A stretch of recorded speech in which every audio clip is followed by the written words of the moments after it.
Bismillahirrahmanirrahim. Elhamdülillahi Rabbil alemin. Ve salatu ve selamu ala eşrefil murselin. Seyyidina Muhammed ve ala alihi ve ashabihi ecmain.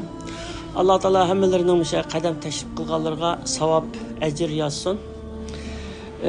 Bugün Peygamber sallallahu aleyhi ve sellem'nin ayallardan Hazreti Hadice radıyallahu anha bilen Ayşe radıyallahu anha ikisinin hayatını kısaca anlatımız. Hadice radıyallahu anha Peygamber sallallahu aleyhi ve sellem'e hemmeden bek yaxşılık kılgan, Peygamber sallallahu aleyhi ve sellem'e birden bir yal yülekti boğan, nayte kadirlik, kıymetlik ve ulug bir ayal. Hadice radıyallahu anha Peygamber sallallahu aleyhi ve sellem'den 5. boğusta birleşidi tuqqan bola.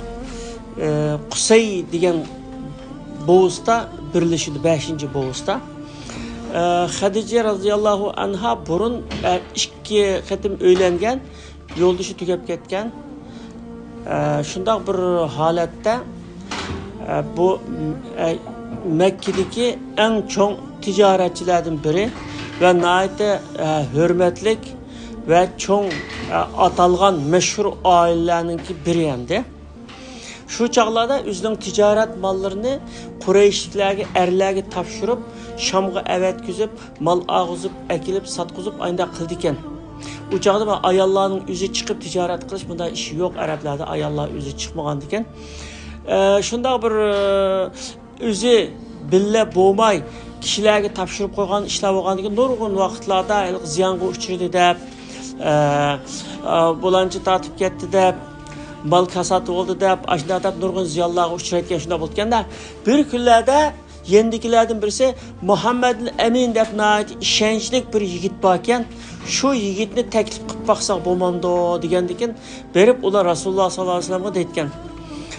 Bu şunda Hadice degan ayolniki tijoratini qilib beramsiz, Shamga berib kelasiz deb ayda degan ma'qul deb qabul qilgan. Shu Rasululloh sallallohu alayhi vasallamga Hadice radhiyallohu anha o'zining xizmatchisi Maysara degan yigitni qo'shab qo'ydi ekan. Birga tijorat qilib kelasizlar deb Shamga. Bağandaki berip kâgeçler şundaq durusluq içide bu işi. Meysere her hayran kaldı ya bu Resulullah'ın ki o peygamber buluşunun burunqu vakit qo'yibdi. 20 neçə yaşdaki vaqtları şu.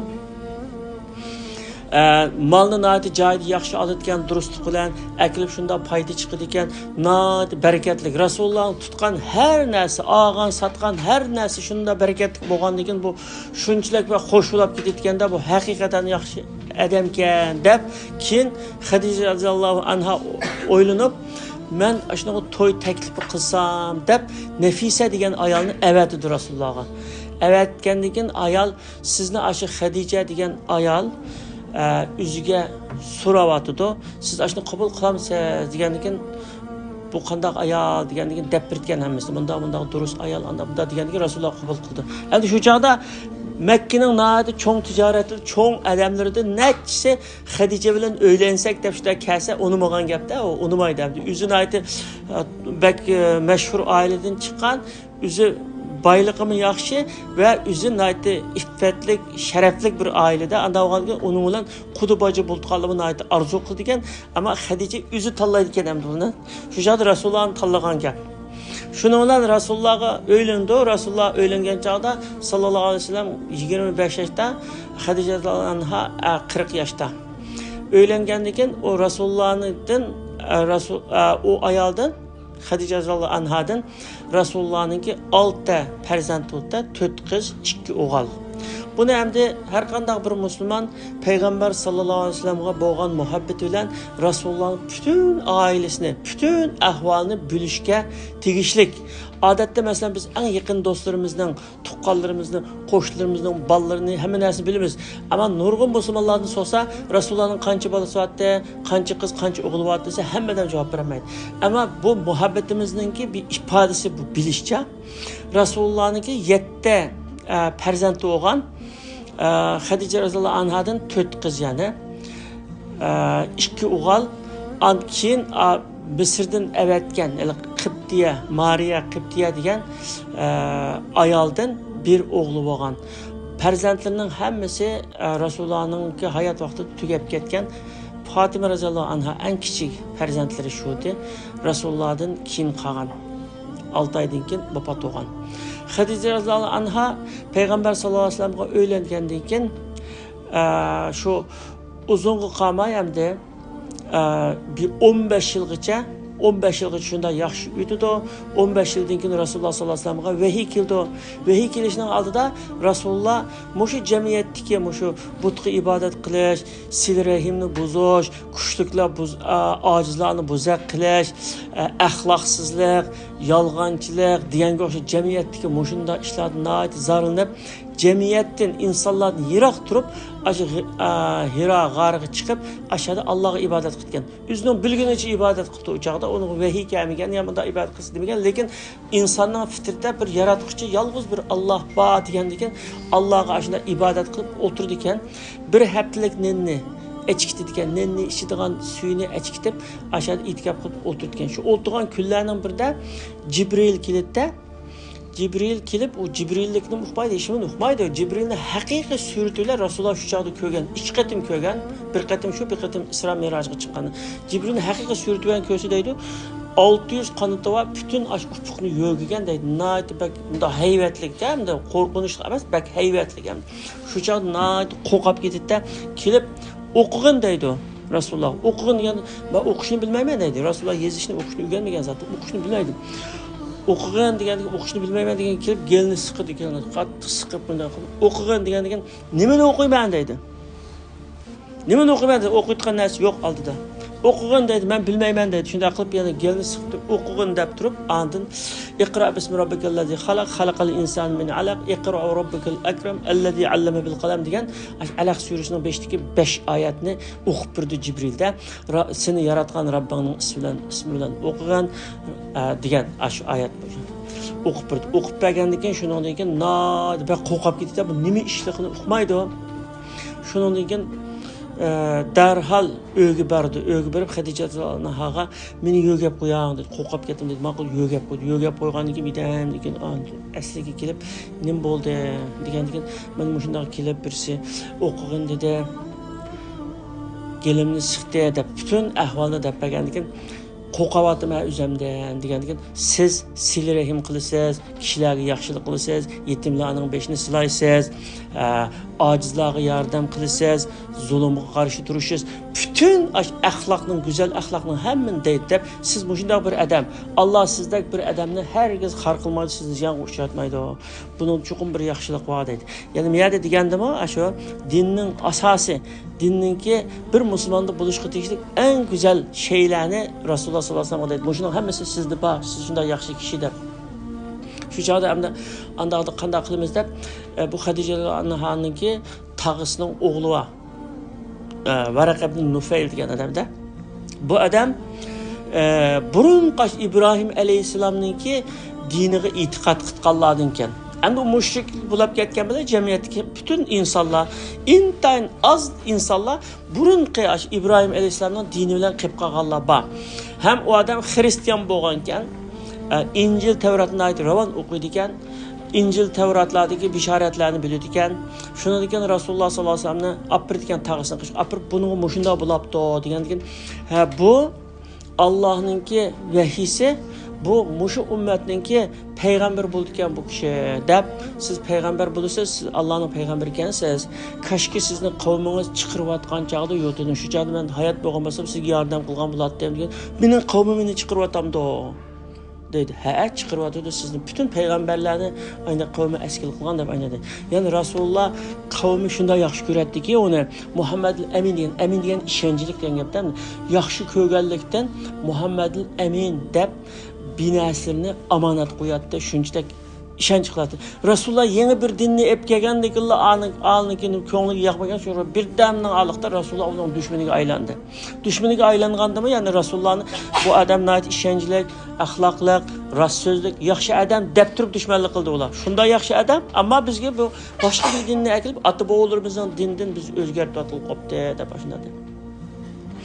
Shu chaqda Rasululloh vahiy keldi. Shunday vahiy kelgandan keyin bu Mekkiliklar Rasulullohdan ailesini fakat yüz ördi. O 3 kızını öylegen Ümmü Kulsum, Zeynep, Ruqayya. Ruqayya ve Ümmü Kulsum'nunki ərləri senin dadan başka bir dinge ketip kaptı. Senin ailenle bu dinden çıktıptı dep o ikisini talak kılvatıdı. İkisi uyga qaytıp geldi. Hadice anhağımın ait eğir geldi, Resulullah'ım eğir geldi. Yani dinni taqtiş yolda birinci qatim tülgen faturalarım ağıttı. Şəhədin başlandı musibet hem de. Qaytıp geldi. Zeynep'nin yoldaşı Abul As o çağda Müslüman olmaydı. Bırak koyup vermeydi. Ben bu Zeynep'ni yaxşı görmem de ayrılmaydı. İki kızını ağla koyup birdi. Bu sen bizim dinimizden çıketken bunda dadan aşında kıldı, bunda kıldı dep ayda kıldı. Ulağın bunaydı bir eziyet aşında demi oldu. Şunun için bütün Araplarını birleşip şu Kureyşler Muhammed sallallahu aleyhi ve sellem'nin ailesiga bütün ailesi tağıları o bu aşını bir cilgı var Mekke'de Şa'bi Ali deb atıldıgan bir cilga. Aşı cilgının içiga sulap ulanı etrafına korşap başka Araplardan kudubacılık kılmaydıgan yemek, içmek, açlık bines ekirmekten açıkmaydıgan aynı nadi qiyinaydı. 3 yıl qiyinaydı. Muşu qiyinaşta Hadice radıyallahu anha aşağıda vefat olup gitti. Alemden ötüdü. Hadice radıyallahu anha Resulullah'ın ki içki cihetten içide qoğdap manevi medet berip, teselli berip, kuşlandırıp turutgan birden bir küçü idi. Yani bir medetkar idi. Şu yılı yana Ebu Talib Ali radıyallahu anhu'nunki dadısı Ebu Talib umu şu çağda vefat olup gitti. Umu Resulullah'ın müşriklerin eskiliklerini qoğdaydı. Bunun müddet tağısı var, tuqqunu var deb kilip uğranmaydı, eskilik kılanmaydı. Onun başka sahabelerinin, aciz sahabeler mesela Bilal oxşar, Suheyb oxşar bunda iki çakısı yok olanı urup, izip, aynı qiyinaydı. Resulullah'a tağısı qattiq qoğdab tuğanlık için ular anda eskilik kılamagan. O çağda umu ölüp gitti, ayalımı ölüp gitti. İki ayda kılganda Resulullah fakat aşı nimesiz kaldı der bunda insanlar tarafından yardımsız kılıp kaldı, yalnız kılıp kaldı. Şu çağda Allah Teala bu teselli bir için şu nimege Miraç degan 7. asmanga chiqib Allah o'zining irodasi bilan 5 vaqt namozni farz qilib, jannat do'zaxni ko'rsatib, payg'ambarlar bilan kurashtirib, yana ayda akib qo'ydi. Shu bu İsra Miraç Resulullah'a verilgen bir teselli bulab kaldı. Hadice radıyallahu anha 65 yaşga kelganida Resulullah 50 yaşda şu çağda vefat olup gitti. Aşı qiyinchilik ichida vefat olup gitti. Onun için bu Hadice radıyallahu anha'nın ki Resulullah kılgan yaxşılıklar degenden sanab tügetkisiz endi. Şu bay ayal, şunda bay ayal Resulullah'a öğlenip Resulullah davetini başlagan bütün baylıqını hemen narsini atab aşı tügütüp buldu şunu. Aşı Müslümanlığa xeylep, İslam davetiga xeylep aynda tügütüdü de. Şunun Resulullah vefat olgunca Resulullah onun üstüge hiç qanday ayal öğlenmeydi. Vefat olup ketgandan keyin Resulullah şunda eslaydi ki Ayşe radıyallahu anha'nın bir gipi var. Men Resulullah'ın ayallarının içinde hemmetin aşı Hadice'ye bek kündeşligim kiletti. Çünkü hemişe gipni kılıdı aşının dep aydadı. Değil mi? Şunda kündeşligim kiletti degen bir gipi var. Demek hemişe aşının gipni. Şunçilek bir vefada. Şunda bir vefa kıldım hem de ayal. Onu ömrü ahırgacha fakat unutmagan. Nurgun ayallar öğlendi bak öğlengen bilen o başka. Hem de anı ko'nglini qat'iy chiqarmadi. Bir kuni aşı öyde oltursa Resulullah öyde barmı? Resulullah öyde barmı deb eshikni birisi chekdi de, chekkandiki Resulullah on chachrab turib, bu Xuvaylidning qizi ma, Xuvaylidning qizi. Vallahi Xuvaylidning qizi ma dedi. Degandikin Abbas qilib, "Ha, Xuvaylidning qizi durust, ammo Hadice emas, Hadice'nin singlisi bu" dedi. Degandikin o'tirib onun ovozi aynan Hadice anhanın ovozi o'xshashganda shunchalik hayajonlanib o'rnidan qo'pib ketdi. Chiroylariga kulgi yugurib shunday qilib ketdi, ovozini anglab. Ovoz, o'zining ovozi emas, o'xshatgan bir ovozni anglab. Me'yadim shu vatan bir vafodorlikninki ifodasi ham bu da. Yana bir qatam Mekke ozod bo'lgan chog'da Resulullah oturdu. Şu günü uzak yakından kelganlar ko'rishidi, ahvollashidu, Resulullah'ni tabriklaydi. Şu çağda bir mumay kelib, Rasululloh bilan uzun suhbatlashdi. Suhbatlarga Oyisha roziyallohu anha yiroqda turib kuzatdi buni. Kimdi bu? Tunimaydi hamdi. So'zlashib ketgandan keyin bu kim ya Rasululloh o degandan keyin Xadichaning do'sti dedi. Shuni ular shu Xadichaning kunlarini, burungi kunlarni esladik, shuni o'yladik deb anda degandan keyin hozirmi shu ayolni eslaydiganlar to'piga aylanib ketgan tursa Alloh sizlarga uning yaxshisini berdi-ku dedi. O'zini demoqchi. Deganda bermedi, bergani yo'q. Uning yaxshisini bermedi.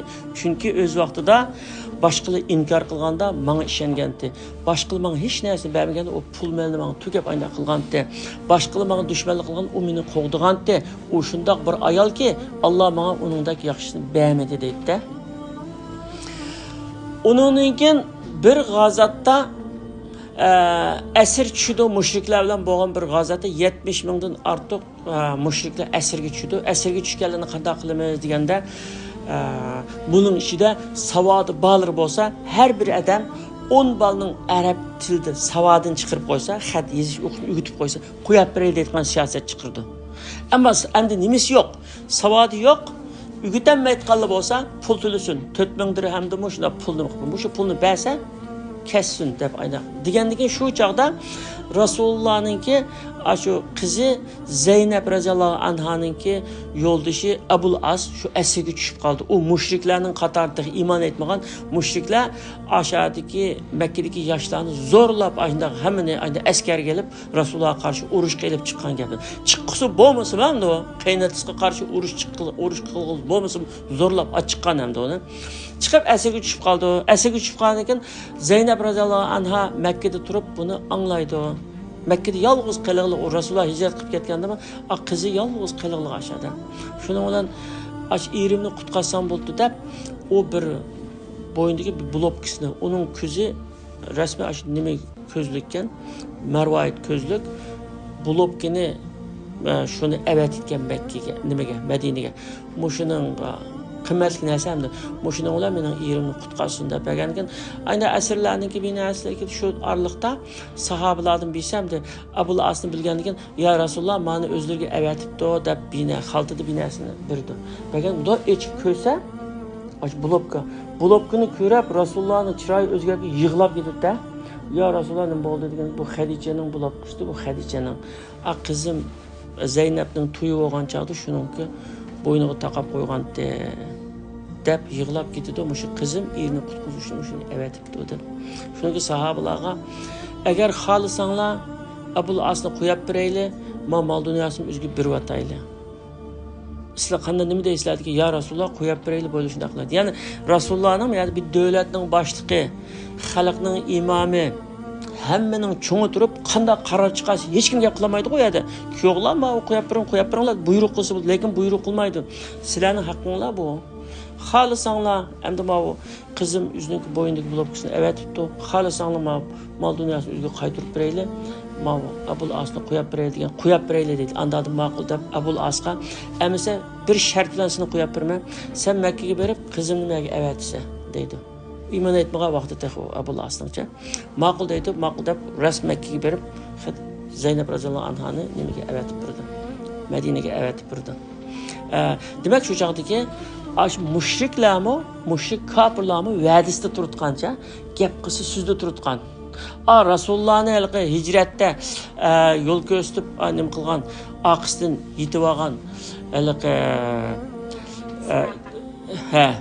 bir siboya Suraqami shu chaqda bo'ldi seni qaytib ket, sana shu keyin Kisroninki shunday boyliqlari nima qilgan chaqda seni mukofotlaymiz deb shunga ishinib qaytib ketgan, ammo bekimga chiqishtirib qo'ymagancha beriblar, maqo so'zimizni ko'maganga solaman deb qilgan. Bo'lmasa ayada Rasulullohni tutib bersa, yo tirik yo o'ligini akasan 100 tugi birimiz degan, 100 tugi degan arablarning ichida eng cho'ng narsamni.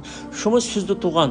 Ma'vu nima Abul Asm ma'qul deb ketib avatib bergan. Endi hozir musulmonlarda musulmonlar namoz o'qiydi, zakat berdi, haramga nachiqatim bordi. Hammani qiladi. Ammo musulmonlar yolg'on aytadi, so'zda to'maydi, kazzoblik qilib birisini aldaydi hamda. Shu farq shu hamda. Odamlarda hali iymon yo'q, axloq bor. Bizda iymon bor deymiz, axloq yo'q. Qutqizgan narsa eng oxiri axloq hamda. Hali axloqsiz bo'lgan iymonning bog'i kuchi yo'q hamda. Endi ikkinchi qissa Ayşe radhiyallohu anhaga kelsak, Ayşe radhiyallohu anha Rasulullah'ningki eng qaddinas do'sti, Rasululloh bilan aç hijrat safarida bilmangan, birinchi bo'lib Rasulullahga erlardan birinchi bo'lib iymon etgan Abu Bakr Siddiq radhiyallohu anhu'ningki qizi. Xadija radhiyallohu anhaning qissasi yana bir gap qilibdi. Xadija radhiyallohu anha Rasulullahga iymon etgan insonlarning birinchisi. Erlardan, ayollardan bo'lsin, nima bo'lsin, birinchisi. Birinchi bo'lib Rasululloh shu vahiy kelgan anglabla, tamam siz Allohning rasuli, payg'ambar ekansiz deb iymon etgan. Shunda bir sharafli ayol. Abu Bakr radhiyallohu anhu erlarning ichidan birinchi iymon etgan kishi.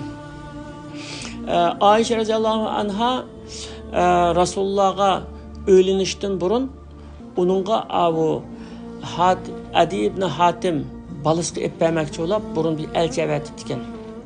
Elçi evetip o Ebu Bakr radhiyallohu anh Müslüman buluştum burun emdi.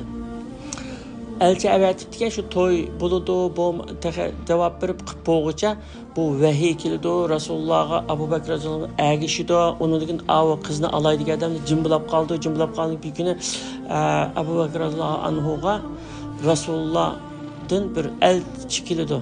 Aşu Ayşe'ni tilep tükendikin bunun haberi söz sep koygandı men aşılar sözleşip bakayda berip uyga hem de vədigi vapa qılıp berip aşu Adi ibn Hatim'nin uyga berip silama kızımız doğrusu gap açqandыңlar qandaq oldu degandikin adam ayalım bildi deydi. Ayali deydi. Sen degan dindan chiqatding, ota-onangning dindan chiqatding, boshqa dinga chiqsa Muhammadga ergishibsa, biz sening qizingni epamaymiz biz. Uni epasak, umi sana ergishib, shu o'zining dindan chiqib kapirlab ketmamdi deb turdi. Degan alhamdulillah hanim bo'lsa bo'lib demisi deydi.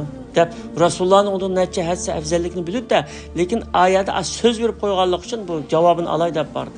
Bag'andan keyin shuna anayt yaxshi deb keldi, shuning uchun Rasulullohga nikohlab qo'ydi. Ayşe radhiyallohu anha nayet akıllık, nayet bek çiçen, nurgun hadislerini yadlagan, hem bu şu fikhi meselesi de nurgun meselelerini şişirdiğen, hatta öz vaxtında Ayşe radhiyallohu anh'nın ki ayrım bir mezhebi boğan, yettimiki sahabının ayrım mezhebi boğan. Bunların ki petva bir işin bizki okşamaydı. Nimişka Resulullah'ın ağan ilmi okşaş emez.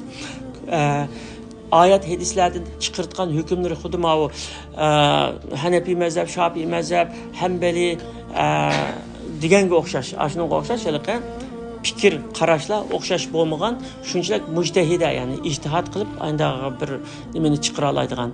Endi shunday bir vafodor, yaxshi bir Rasulullohga shunday bir hamroh bo'lgan bir ayol endi. Buningga endi shu ayollarning ichida bek yaxshi bo'lganlik uchun har tarafdan shu ko'z tekkandek shunday bir balo musibat keldi-da. Bir kuni bir cihatdan qaytishda bir yerde yolda mujohidlar hammayla to'xtaydi. To'xtab, masalan, o ayollar ayrim nimada kajva deydi, ashunning ustida bo'ldi. Erlar ayrim hamda bu yo'lda mangandimi. Keyin o erlar onun tugisini tushirib kajvani ep qo'ygan gap, ep qo'ygandan ayollar berib tardasi namozni o'qib binasi içip yani qaytib keldi, kelgandan keyin kajvanın ustiga elib, onun yana nimaning tugining ustiga elib ashda mangqan gapda. Bir kuni ashda ayollarning hammasi kelib nima qilibdi? Shu vaqtda Rasulullohning ayoli Ayşe radhiyallohu anha aşağı keplab qarasa bo'yindagi bir blokka, Ummu Salamaningki blokisi ekan, o hamda nima qilib turibdi ekan, kichkina bo'yindagi binasi ekan. Şu tushib kechgan olam, shuni qaytib berib, uni izlab kelaman deb bo'g'icha bu kajvanın içinde adam var mı yok mu uqmaydı, hem üzü nayti 10 yaşlı kız hem nayti üzümü uruq, vezni küçük, onu fark etmey, onu menip gidiyordu. Kajvanın içinde bağ okşaydı deyip, ayollarım hemen çıkıp cem oturgandı ki bağ okşaydı deyip ketip kaldı. Ketip kalgandı ki karı izlep kelip o boyundaki yetip ketken narsini kelip qarasa hiç kim yok. Şunu aşağı bir taşdan kaçta oturup uxlab kaldı. Uxlab kalgandı ki bu askerlerin hemeyşe aqısta aşı charlab mağıtqan bir qancha askar bo'lgan gaplarni unutib qolgan narsalarni elib mağıtqan, qilib qolganlarni elib mağıtqan, uxlab qolganlarni o'g'itib mağıtqan ayda bir ishlar bor ekan. Safvan shadi degan bir sahoba keldi, qarasam da bir qora binasi ko'rinadi, kelsa shadi bir ayol yotidi. qarasa Ayşe radhiyallohu anha shu chaqda Ayşe radhiyallohu anha deydi la havla va la quvvata illa billah inna lillahi va inna ilayhi rojiun degan gapni qilgan gap. Safvan hech qanday gap yuzini matirab turgan ekan. O kelib anın kajusga o'tirdi, mangadi. Ashu an karvonga yetishsak hech qanday gap bo'lmaydi. Qanday ulab kech kelib qoldingiz, nima bo'ldi? Anda gapmi yo'q. Asha la havla va la quvvata illa billah. Umunat axloqli, yaxshi, fazilatli kishidan deb ayna bordi. Borgandan shunda kelgandan munofiqlar, kurablar gap taqat minma 2 yil kelyapti. Bular maqsadlik holda ayna keyinda qilib ayta qilgan gap, anda bunda degan gap taqilyapti-da. Bu gap taqilib bu hayron qalarliq bir ishdan bu Rasulullah'ninki ailesi ve Rasulullah'ның ayali eng pak, eng ulgulik ashabın Bedr urushiga qatnashgan, nurg'un urushlarga qatnashgan mujahid sahabe, taqvodor, aqli adamning aqliga kam aytgan ayda tuhmat qilishga aydan boshlaydi. Şuna bilan bu tuhmat bo'lab cho'ngib jamiyatda g'ulg'ulib hamma yerda deyiladigan bo'lib ketdi. Şu 1-2 kungacha Ayşe radhiyallohu anha uni uqmaydi o shu safardan kelgandan keyin 1-2 kun herib qoldi ekan ular. Herib qolib uyda demelib ayda turganda 1-2 kundan keyin shu Ummu Mistah degan ayol hamrovlab bundaq nimani kezdiray deb shaharlarni kezdiray deb taloqqa chiqib paranglashib menib o'zining o'g'li Mistah uchrab qoldi. Ummu Mistahning qilsa oğlunu Irak'tan görüp lanet olsun benim oğlumga dedi. Yani, vay nime deysiz? O degan Bedr uruşu qatnaşkan mücahid dese oğlunuz nimişki lanet olsun deysiz. Anda demen deydi Ayşe radhiyallohu anha. Hiç unutma. Siz bilemsiz. Sizin hakkınızı gep taqıtı yürüdü şu. Safvan öyle anda qıldı, munda qıldı gep taqıtı yürüdü. Şu benim oğlum aşı gep taqıtı yürügen. Yani, vay bu nim degan gap o. Rasmı şundaq mı? He şundaq oldu dedi. Kelip bak hayran qaldı, chiroyi o'zgarib ketdi, qattiq bir aram bo'lib ketdi-da o Ayşe radhiyallohu anha buni anglab endi. Shuning bilan bu uyiga Rasulullohdan ruxsat so'rab ota-onasining uyiga ketdi. Ashu nimaga izohi chidayolmay. Shuning bilan o arliqda hamda Rasululloh boshqa chaqda masalan ayolimda yoki küçük zukamdap qalsa yoki rahatsizlab qalsa, yani qilsa hamisha bundaqlikni yeniga kelib tasalli berib, bunda ba'zi bunda kuldirib qo'yib, ba'zida bunda nima qildi? O chaqda o Ayşe radhiyallohu anha shu arliqda faqat yengimi kamigan gap, qanday ahvoli deb so'rasa, ahvoli yaxshi edi, shunda so'rab ketgan. Bunda o'ylab, ha Rasululloh bilutgan bu ishni men uqtumabdi deb teximi ichiga elib andan o'qitdi. Shuning bilan uyiga ketdi.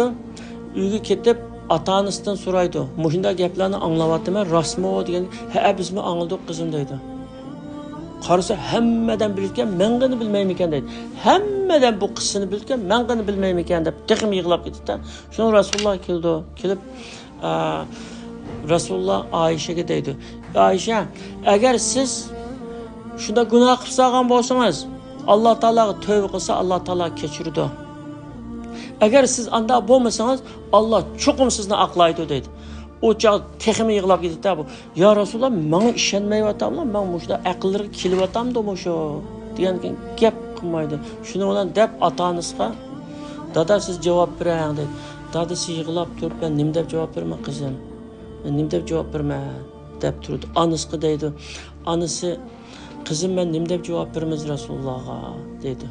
Shunda da ayna turib qoldi-da. Shuni bilan deydi, men hozir ayna qildim desam, men gunoh qildim desam, sizlar menga ishonishlar, lekin Alloh biladi, men undaq emas. Ishiniz o'chaqda. Men undaq qilmadim desam, buni Alloh ko'rib turdi. Qilmadim desam, ishonmaysizlar hozir islamaga. Shu sizlarga men gap qilmayman. Meni Alloh poklaydi deydi. Ayında deb yig'laydi, kechik kunduz yig'laydi. Hatto ota-onasi o'ylab qoldiki, bu qizimiz endi faqat bu yilqi saqliqidan faqat ketib qolgan o'xshaydi deb ansirashga boshlaydi. Kechik kunduz yig'laydi, ishimi yemaydi, uruqlab, texim uruqlab ketgan. Ashunda nurg'un vaqt o'tdi-da.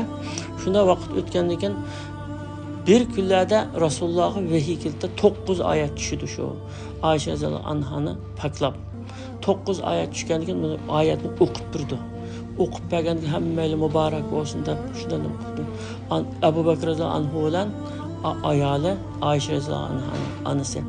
O'zini qo'pamdi Rasulullohga Rasululloh o'ningizni qo'pang, rahmat ayting desa, onamdan qo'pmayman, rahmat aytmayman. Chunki men Allohga shukr qilman, Allohga hamd sano aytaman. Chunki meni Alloh aqladi. Meni Alloh aqladi dedi. O chaqda Aisha roziyallohu keyin deydi, men Allohga shunda duo qilgandim, ya Alloh meni aqlig'in deb. Men mening haqqimda mendek bir ayolning haqqida bir oyat tushdi deb aqlimga kelmadi. Rasulullohning tushiga bir ayon bo'lib, mening pokligim isbotlanamdiki deb duo qilgandim deydi. Bir ayolning haqqida bir oyat tushdi poklash uchun. Endi shu yerda bu ishni eng burun shu boshlab fitnani qilgan Ubay ibn Salul degan aşı bir munofiq endi munofiq.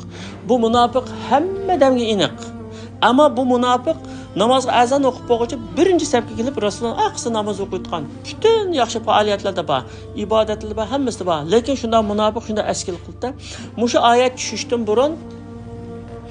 tushishdan burun Rasululloh bir kuni aşı mihrobga chiqib normalda anda cihatga chaqirtgan yoki cho'ng bir xatarni ogohlantirgan bir ish bo'lmasa, anda mihrab, igiz mihrobga chiqib gap qilmayotgan, normalda gap qildi. U kuni mihrobning ustiga chiqib turib deydi: "Ya jamoat, bir odam men qilgan askilikni bak eshib ketdi. Uning oldida o Ubay ibn Salul degan Rasulullohni bu yolg'on, bu payg'ambar emas bu." Andın Ubay ibn Salul qanday odam desa, Rasululloh Madinaga berishdan burun Yahudilarning ishida bu mushu adamni Madinaninki xo'jayini qilamiz yo podshoh qilib saylaymiz deb turgan adam, noiti cho'ng obro'li bir adam. Rasululloh kelgandan keyin hammadan Rasulullohga berilib ketganda achchig'ini chiqarish uchun havo iymon etgan bo'lib turib, qadamda bir Rasulullohga askil qilgan bir munofiq demdi. Rasululloh shu chaqda bu butun menga askilikni qildi, askilik qilib mening oilamga kirdi endi. Mening ayolim bilan aramizga kirib mushu askilikni qildi. Qaysinglar mushu odamni to'xtata olasizlar, qaysinglar mushu odamninki adibini bir alaysizlar deb uchiqanda deydi Rasululloh. Bu mushunda deyishga apagan sebep şu azabni tasavvur qilsa insonim. Rasululloh baribir inson qo'ymdi, insonlik xislati bor. Allohning payg'ambari, ammo inson degan azoblanadi, yig'laydi, kuladi.